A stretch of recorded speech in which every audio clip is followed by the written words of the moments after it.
Oi, Gabriela. Oi, Júlio. Então, começamos o broadcast no YouTube. Então, hoje a gente vai falar sobre a Arte Conecta e vamos falar sobre esse episódio, o terceiro episódio. A gente vai falar sobre corrupção pessoal, e um assunto bem interessante, uma das obras que me marcaram bastante. Eu vi, acho que há uns 6 anos atrás, e lembro dela até hoje, e ela realmente dá um choque de consciência, assim, quando você vê de uma forma muito original aí. Acho que vocês vão curtir. E pessoal que está aqui, entrem no Laésio, tudo bom, Laésio? Entrem no nosso canal no YouTube, que eu vou mostrar as imagens por lá. E, bom, aqui a gente vai mostrar como a arte dos dias de hoje te conectam com o mundo. Eu sou João Correia, sou historiador de arte, sou mestre em liderança cultural, e o tema de hoje é a arte conecta, corrupção pessoal. O que é esse tema? Acho que esse tema é uma artista que propõe uma obra onde você assina um contrato consigo mesmo, e isso realmente te testa a consistência das promessas que você faz para si mesmo, e isso é muito, muito interessante. O que a gente... Tudo bom, Gabriela? O que a gente vai mostrar hoje não é uma coisa fácil, não é um tipo de obra comum, e acho que é por isso que me marcou. Não é um tipo de obra assim, que a gente já viu muita coisa parecida antes, né? É algo bem disruptivo, né? Bem inovador. Por que esse tema é interessante para nós? Porque eu acho que a gente está vivendo aí um dilaceramento, né, em termos das nossas, né, nossos valores, nossas promessas, e vocês vão ver conosco, consigo mesmo, com os outros, e acho que isso é tão estruturante assim numa sociedade, e isso pode ir muito além e chegar a níveis, né, de corrupções aí em escala, e também tem um nível pessoal. Às vezes, hoje, conversando com uma amiga, ela estava falando, né, o quanto, às vezes, ela realmente não quer pegar um trabalho, mas ela pega, e às vezes ela se trai, ou às vezes ela não se trai, seja qual for o valor, ela diz não. Quando é que a gente está dizendo sim para o mundo, e dizendo isso significa não para nós mesmos, né? E isso é muito, muito interessante. Essa artista aborda um pouco essa consistência entre o que a gente diz que vai fazer e o que a gente faz, de uma forma muito criativa. Acho realmente excepcional. Uma artista chamada Adrian Piper. Eu vou colocar aqui para vocês verem, tá? Então, é uma obra chamada O Provável Cartório da Confiança, As Regras do Jogo 1, 2 e 3. Tudo bom, Karina? E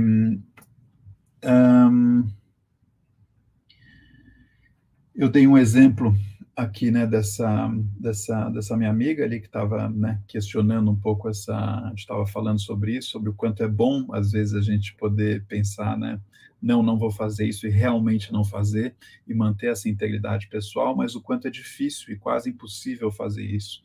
E essa obra vai apontar, e quanto às vezes a gente mantém essa integridade pessoal, isso abre, né, uma consistência, a gente se sente bem, e isso gera uma série de benefícios, mas o quanto é difícil fazer isso também.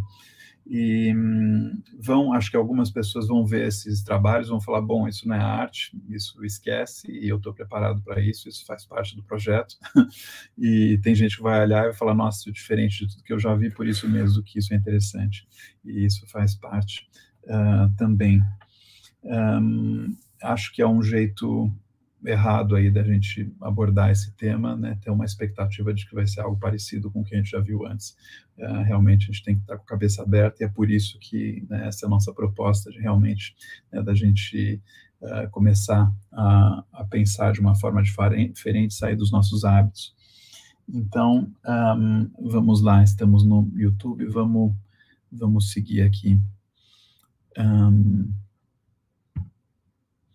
Tá, vou colocar o slide maior, e esse print de cima fala que o Brasil piora no principal ranking, né, sobre a corrupção, e isso é um assunto assim que me interessa. Às vezes eu pesquiso por formas diferentes, né? Tem um podcast excelente feito em Londres chamado Inteligência ao Quadrado, onde eles fizeram recentemente um debate sobre sobre a questão da confiança e se tem esperança para a democracia funcionar, se o poder corrompe, seja quem for, quando chega no topo, o sistema corrompe essa pessoa. Então, acho que é uma reflexão importante, né, essa questão da corrupção e da corrupção. E o segundo, eu coloquei um print abaixo que fala, né, a sua filha de 13 anos realmente precisa de uma bolsa da Louis Vuitton. E isso eu coloquei lembrando uma história de uma amiga minha que estava falando que o pai dela deu uma bolsa dessas de grife para ela quando ela era adolescente, e ela falou, olha, isso é para você ter e aprender que você pode ter, e não deixar que o mundo nunca te corrompa para que você tenha uma, né? Seja um namorado, seja uma marca. Isso foi uma lição importante para ela, de que ela não deveria se deixar corromper, né, para ter uma bolsa de marca. Então, foi uma reflexão que ela me contou essa história, isso ficou para mim. Então, num mundo que a gente está vivendo, onde tem coisas tentando, né, ali afetar os compromissos que a gente faz consigo mesmo. Aliás, a gente está em fevereiro, né, e em janeiro a gente faz uma série de resoluções de ano novo, disciplina, e até que ponto a gente mantém elas. Mas vamos lá, vou mostrar para vocês agora o primeiro slide da obra. E quando eu entrei para essa obra pela primeira vez, eu fiquei com a sensação de que eu estava, né, era um corredor e onde tinham várias obras, e quando eu entrei aqui eu falei, bom, a exposição acabou, eles devem estar registrando as pessoas para algum tipo de coquetel, algum tipo de evento que vai acontecer, porque realmente a artista Adrian Piper usa essa estética gélida, né, fria do sistema capitalista, né? Então parece que você chegou, né, num hall aí de uma empresa e que você vai fazer um check-in, você vai fazer o cadastro para poder entrar para uma reunião. Então você realmente fica com a impressão que a exposição acabou, né? Eles criam essa espécie né, são 3 recepções, onde cada recepção tem em cima uma frase. Então, não sei, acho que não aparece para vocês o meu cursor, mas se vocês verem aí mais ou menos um pouco abaixo do meio da imagem à esquerda, né, numa primeira recepção tem escrito em douradinho em cima uma frase, na segunda recepção, um pouco mais profundo à direita, está escrito em douradinho uma outra frase, e lá no fundo você tem a terceira recepção à esquerda, onde você tem essa frase escrita também em douradinho, né? E aí, nessas recepções, você chega e ela pergunta o seu nome, pergunta suas informações, acho que eu passei endereço, passei e-mail, para fazer um contrato de declaração pessoal. E aí acho que vale a pena informar que é um público que é autoselecionado, né? Então você não é forçado, né, para aquela situação onde você tem que fazer um contrato com uma declaração pessoal, né? Você se voluntaria, você se coloca naquela situação, né? O que faz parte da obra, porque uma vez que você se coloca voluntariamente numa situação, né, para fazer um contrato de declaração pessoal, isso torna o contrato mais significativo, né? Ninguém pode dizer que você foi forçado a fazer aquilo, né? E aí o espectador pode se escolher em que mesa que ele vai, né, em que recepção que ele vai se aproximar. E quando eu passei por essa obra, eu já cheguei na primeira, já fiquei curioso, já entrei, quando eu já curti, já quis ir para a segunda, já quis ir para a terceira mesa, e só fui me ferrando cada vez mais, porque cada um que você vai, cada um que você se aproxima te testa mais a tua consistência consigo mesmo, né? Você tem a opção de assinar ou não, tá? E aí, uma vez eu já vou falar do que se trata esse contrato, e aí tudo vai ficar mais claro, mas você tem a opção de assinar ou não, e você tem três declarações. Então, numa primeira recepção, ele fala, eu sempre vou ser muito caro para ser comprado, né? A segundo contrato, basicamente, né, é um pouco mais longo que isso em inglês, mas ele fala, eu sempre vou ser sincero no que eu digo.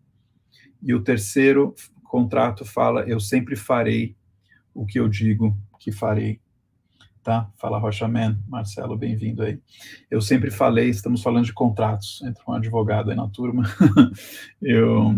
Então ele fala, esse terceiro contrato, né, uma declaração pessoal que você faz para si mesmo, onde o artista fala, né, olha, eu sempre farei o que eu digo que farei, e tá aqui, né, ela te pede para assinar. E os componentes físicos, né, da exposição, né, eles são, né, essas recepções, esses contratos. Eu acho muito interessante isso, a arte contemporânea, né, muitas vezes o artista contemporâneo, ele se vê fazendo arte quando ele está fazendo pintura, quando ele está fazendo escultura. Isso é uma obra excepcional, que é basicamente algumas recepções, alguns contratos, né, algumas frases, e aí você tem essas declarações, né. Uma vez que você vai lá e assina, você entra para um cadastro, e esse cadastro é guardado pelo museu por 100 anos. Tá? E aí pelo Museu Nacional de Berlim, tá? Ele fica guardado, você entra para essa espécie de cartório de confiança. E a ideia do projeto é que eles estejam formando uma espécie de comunidade de pessoas confiáveis. Vamos lá, vou passar aqui, tá? Já vai ficar tudo cada vez mais claro. Olha, isso é uma outra montagem dessa obra. Eu acho que a montagem que eu vi não foi nenhuma dessas duas. Ela foi montada algumas vezes, tá? Então você tem aqui em cima já começa a aparecer. Eu vou me tirar da imagem aqui para ela ficar maior e ver se vocês conseguem ler. Tá vendo? Tá escrito em inglês, I always mean what I say, né? Eu sempre vou dizer o que eu digo, vou fazer o que eu digo que vou fazer. I'll always be too expensive to buy, eu sempre vou ser caro demais para ser comprado. E, boa noite, Juneco. E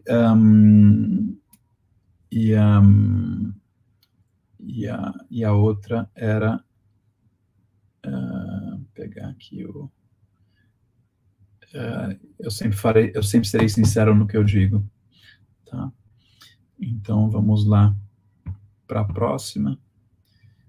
E aí, aqui, as pessoas, tá, vão se aproximando e aí isso gera um debate. Você tem aqui uma ficha que eles disponibilizam, tá vendo escrito em cima? I always mean what I say, eu sempre vou, né, ser sincero no que eu digo. E aí eu coloquei essa ficha com as regras do jogo, né, em cima. E aí tem todas as regras do jogo, né? Então uma delas fala: cada signatário assina e data a declaração pessoal no iPad do balcão da recepcionista. Quando eu fiz, acho que não era com o iPad, acho que era impresso mesmo. O recepcionista imprime uma cópia de mão para o signatário.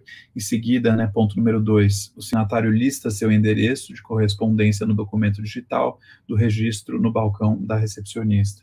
Tá? Isso é importante porque o que acontece? Uma vez que você recebe esse contrato, você recebe uma notificação dizendo que o seu contrato foi recebido, aquilo realmente coloca, né, como se você estivesse se olhando no espelho, assim, com a própria consciência, né? Se você assina, eu sempre vou ser caro demais para ser comprado, e você recebe você assina, você entrega o contrato, você tem uma segunda via, você recebe um e-mail confirmando que você entrou para o cartório das pessoas confiáveis, aquilo tem um efeito na sua consciência, né? E aí tem uma tradição ali na arte contemporânea, que é um pouco de escultura de consciência, né? O artista ele está fazendo, né, como se fosse uma escultura de consciência.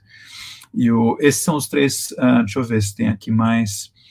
O terceiro ponto fala: o conteúdo do documento digital do registro é confidencial na galeria. Tá? O recepcionista não deve revelar essas informações a ninguém, exceto com a permissão explícita do signatário. O signatário retém a cópia impressa, assinada de declaração pessoal. O recepcionista retém o documento digital de declaração pessoal, assinado em nome da galeria, né? A recepcionista arquiva a cópia em ordem alfabética, pelo sobrenome, na pasta Regras do Jogo número 1. Tá? Então, tem as regras do jogo número 1, número 2, número 3. Após o encerramento da exposição, a galeria envia o registro de confiança provável. Tá gostando, Júlio? Seja bem-vindo. E uma obra da Adrian Piper. a todos e somente seus signatários. Ponto número 8. Caso o signatário deseje entrar em contrato com outro, aquele que vai fazer o contato deverá entrar em contrato com a galeria também. Então, a galeria se transforma numa espécie de mediador, né, de intermediário entre o contato das pessoas que entraram para esse registro das pessoas confiáveis. É muito simples a obra e também é muito, né, complexa, né, do ponto de vista do público. Ele está passando, de repente a pessoa chega, você chega num balcão e você fala, olha, quer assinar um contrato consigo mesmo, uma declaração pessoal, você vai ver a declaração, e a declaração fala, olha, eu sempre vou ser sincero, e isso te gera, né, você vai conferir consigo mesmo se você realmente pode assinar aquilo. Então, essa experiência é muito simples, me pareceu, do ponto de vista de consciência, do ponto de vista da estrutura que tem em volta de arquivar esses contratos, de manter esses contratos por 100 anos, de colocar essas pessoas em contato, e aí a coisa ganha alguns níveis aí de complexidade, assim, mas é uma obra muito simples na concepção, é simplesmente para colocar a pessoa no espelho com a própria consciência, para ver se... e aí ela passa, né, até pensar o mundo de uma forma diferente, né, porque a gente vê o quanto é quase impossível, se a gente realmente for ser rigoroso, é quase impossível assinar um desses contratos, né? E eu acho que eu até tenho o meu aqui guardado em algum lugar, porque foi uma coisa que me marcou bastante, precisaria dar uma olhada nos meus arquivos. A galeria deve obter a permissão, tem o ponto número 9 e 10, tá? O ponto número 9, a galeria deve obter a permissão expressa por escrito do contatado para liberar suas informações de contato à pessoa que quer entrar em contato com ele. Caso contrário, a permissão é negada automaticamente. Ponto número 10, utilizando um correio profissional seguro, a galeria, olha quanto é difícil uma galeria de arte contemporânea hoje, a galeria entrega as declarações pessoais originais assinadas, ordenadas alfabeticamente, no prazo de 1 mês após o encerramento da exposição. Tá? Se vocês tiverem alguma dúvida, algum comentário, fiquem à vontade de colocar aí no nosso YouTube, ou quem estiver vendo, não sei, pelo Instagram, acho que não dá para ver as imagens, não sei se dá para aproveitar muito, mas também fique à vontade, estou com ele aqui do lado. E esses documentos passam a fazer parte do inventário confidencial da Fundação, da Galeria Nacional de Berlim, e são divulgados ao público por 100 anos após a data de encerramento da exposição. Então, olha que interessante, 100 anos depois, né, essas informações se tornam disponíveis. Então, você pode, né, meio que retrospectivamente, olhar a biografia dessa pessoa e ver se essa pessoa honrou ou não as declarações pessoais que ela fez consigo mesmo, de ser sincera, de não se vender e de fazer o que ela diz que vai fazer. Olha, olha só. E o recepcionista da galeria, da fundação, assinam contratos de custódia, concordando em se comprometer com essas instruções.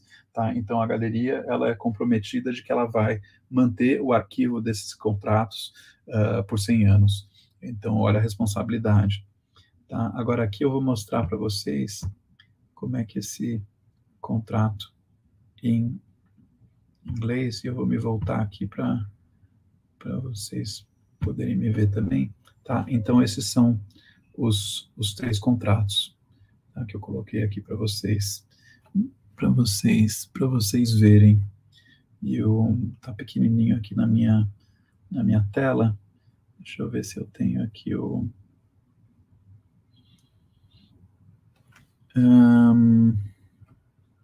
Isso quando eu fui assinar isso, me deu né, a obra realmente acontece na sua cabeça, né, na sua consciência, que ela te dá uma reflexão de que estou aumentando aqui para poder ler para vocês, de que ela realmente dá uma consciência o quanto é difícil ser íntegro, né? E então essa primeira fala, deixa eu virar aqui um pouquinho,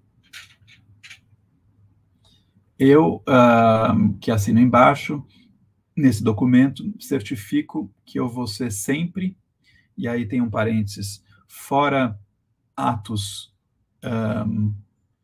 de Deus incontroláveis, que eu vou sempre fazer o que eu digo que vou fazer.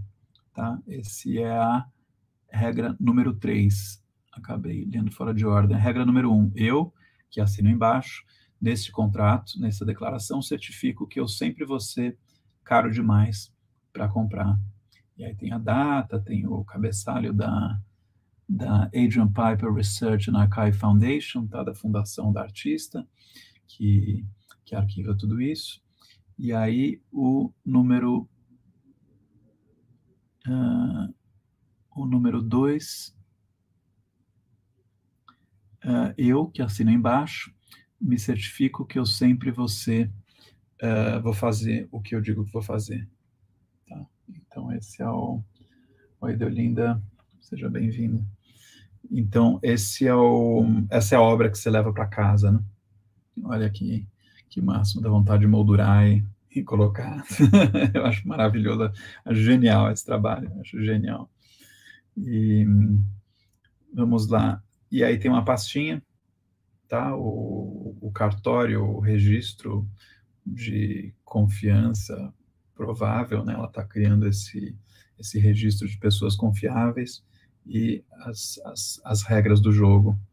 E aí a gente fala em contrato social, né? Quando você chega uma pessoa e fala, eu te encontro às 3 horas, e a pessoa te espera às 3 horas, né? Você chega 5 minutos antes ou depois, isso é aceitável. Se você chega meia hora, né, depois, isso não é aceitável, e isso, né, faz parte de um contrato social, né, não formal que a gente tem com a gente, né? Então ela pega e começa a reescrever a formalizar esse contrato social que a gente tem com a gente mesmo. É um pouco, muito, muito legal esse trabalho. E aí eu vou colocar aqui eu vi na Bienal de Veneza essa obra, e acho que foi na Bienal de Veneza de 2015. E aí eu coloquei aqui, né, nesse contexto, eu coloquei uma notícia aqui, né, os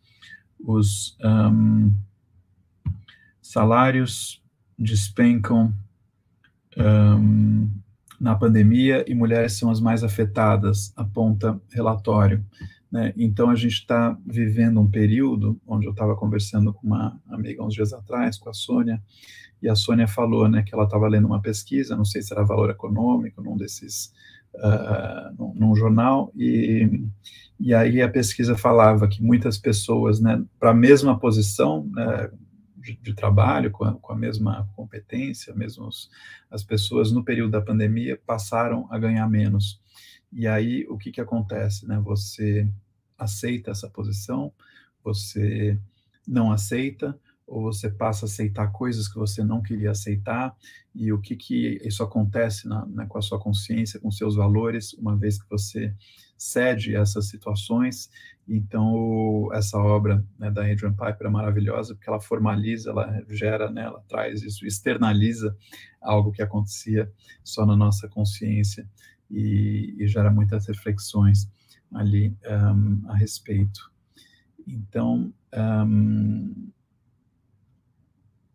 deixa eu ver, acho que é isso. Se tiver alguma proposta, que essas lives sejam curtinhas mesmo, e se tiver algumas dúvidas aí, a gente fica um pouco mais. E aí aqui, algumas perguntas que eu deixo para vocês, para a gente refletir. Você se conectou com situações de corrupção pessoal, tá? Acho que essa sequência de lives é para a gente realmente mostrar como a arte de hoje, tá? Essas são coisas recentes, assim, podem fazer a gente ampliar a nossa percepção para entender o que está acontecendo com o mundo hoje. A gente está vivendo, né, uma grande transformação do contrato social, né, desses contratos informais que a gente tem entre nós, e acho que essa artista traz essa questão para nós, é algo que ajuda a gente a refletir mais sobre isso e a se adaptar. Uma pergunta que fica para vocês, aí quem estiver assistindo quiser comentar, se assinaria essas 3 declarações? E é possível, né, a gente nunca se corromper? Como essa consciência, né, de que não é possível nunca se corromper aumentou, como é que ela mudou depois de conhecer essa obra. Então, acho que é uma ótima reflexão. E próximo episódio, né, a gente está aqui na nossa proposta de mostrar como a arte de hoje, né, te conecta com o mundo, e a gente está com um pouquinho de flexibilidade aí nos temas. A gente achou que ia fazer hoje sobre finanças e resolveu fazer sobre essa obra, que eu fiquei muito encantado e queria compartilhar. E eu estou pensando em apresentar na próxima, no episódio 4, sobre alteridade. É um trabalho que realmente te faz entrar literalmente nos sapatos aí das outras pessoas. Falei com a equipe da artista, uma artista suíça, e que forneceu ali algumas imagens específicas ali próprias do portfólio dela, coisas que não estão disponíveis aí na internet, que eu vou mostrar para vocês no próximo. A intenção é que a gente faça isso, né, na quinta-feira. A gente tem uma masterclass, onde a gente vai explicar para vocês como é que a arte de hoje se conecta com o mundo, e contar um pouquinho sobre como é que esse curso funciona. E então não teremos uma live na quinta-feira essa semana, e a intenção é que a gente faça uma live às 8 horas da noite na terça e na quinta na semana que vem. Então, é isso. A Arca é para curtir, para compartilhar e para salvar, no YouTube para se inscrever. Então, fiquem em contato, coloquem o sininho aí para notificação, para receberem as informações da próxima live. E agradeço a todos que participaram até agora, e ficamos aí em contato pelas redes sociais. Boa noite, gente. Até mais.